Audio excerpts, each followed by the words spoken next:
Hey everybody, we're here again with another review. Not really a review, but today I'm going to explain flaperons and how they work.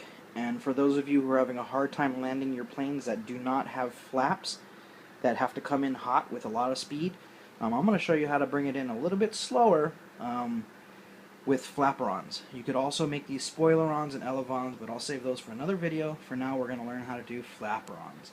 Okay, so the first thing you need to do is you need to have a minimum 5-channel receiver. Um, Normally you have your ailerons hooked up through a Y splitter that brings it into the one aileron port. What you're going to do is bring in one aileron to the aileron port, and you're going to bring in the other aileron to auxiliary 1. Okay, what that does is, if you watch the controller here, I'm going to be flipping this switch, which is my flaps. It's a 3-position switch, 1 and 2, okay, and you will see that I have flaps, okay, and even though I have flaps, I still have aileron control, so I'm able to have flaps and aileron control. So for takeoffs, I've also slowed down the speed, so we're going to talk about that in a little while. For takeoffs, I use 1. For landings, I use 2. And if you notice, the elevator is also moving in conjunction with the flaps. It's ever so slight, but it is moving, and we'll explain why here in a little bit. So remember, one side goes to aileron, and the other side is going to go to aux port, okay? So now, to complete this setup, you are going to need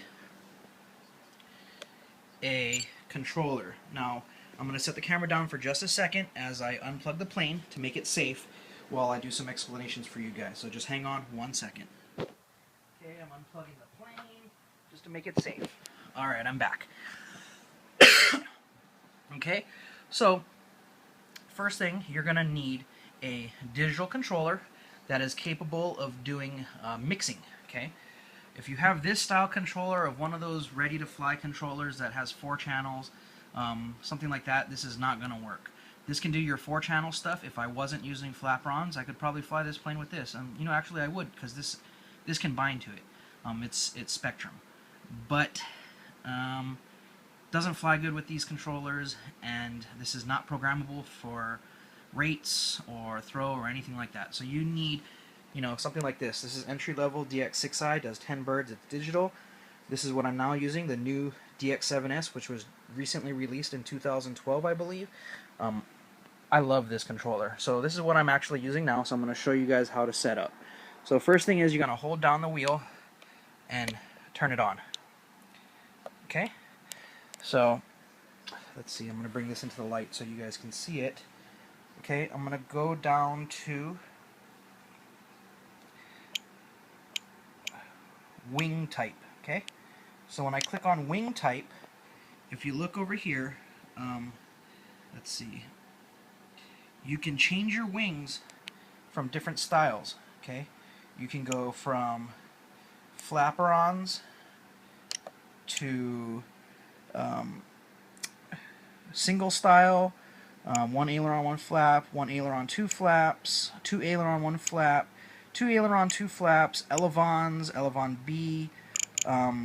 This basically does everything for you. So I leave mine on flaperon, okay?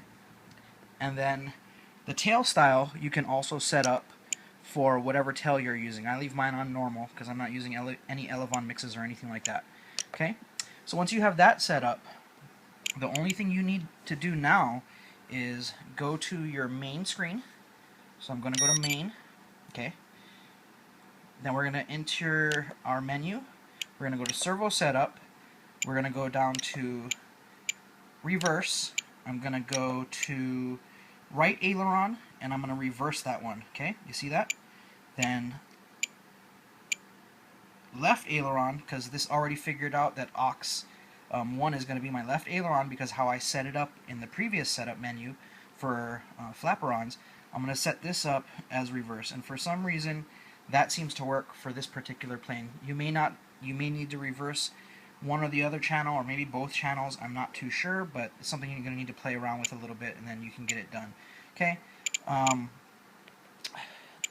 this will actually get it working, but what you want to do is you want to adjust the speed now. Okay, so I go down to flaps. Okay, let's see, on normal I have 0 and 0 elevator.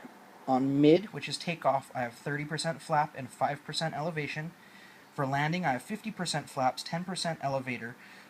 What having the elevator does for you is it stops the nose from pitching up when you give it flaps. Okay, so you need to give a little bit of negative elevator to bring the nose back down, basically. You don't want the nose to pitch up violently. Okay, I have the speed set to 3 seconds. Okay, you can adjust the speed in here so that it goes a little slower. You don't want it to go super fast because then it's going to pitch up unless you're doing hardcore 3D with Flaperons and Spoilerons where you need it to react quick. 3 seconds to 5 seconds seems to be pretty good. Once you get that going, that's pretty much it. Then you can use your plane, and your flap button, which I have there, will control my flaps for takeoff and landing. If you look at this one, flaps, it only has one position, so you might need to find a good happy medium. But you definitely need a digital controller. Alright, so that was Flaperons. I hope you guys are able to figure it out. One last thing about Flaperons. When you do fly it, have some altitude before you try it the first time. The planes do like to tip stall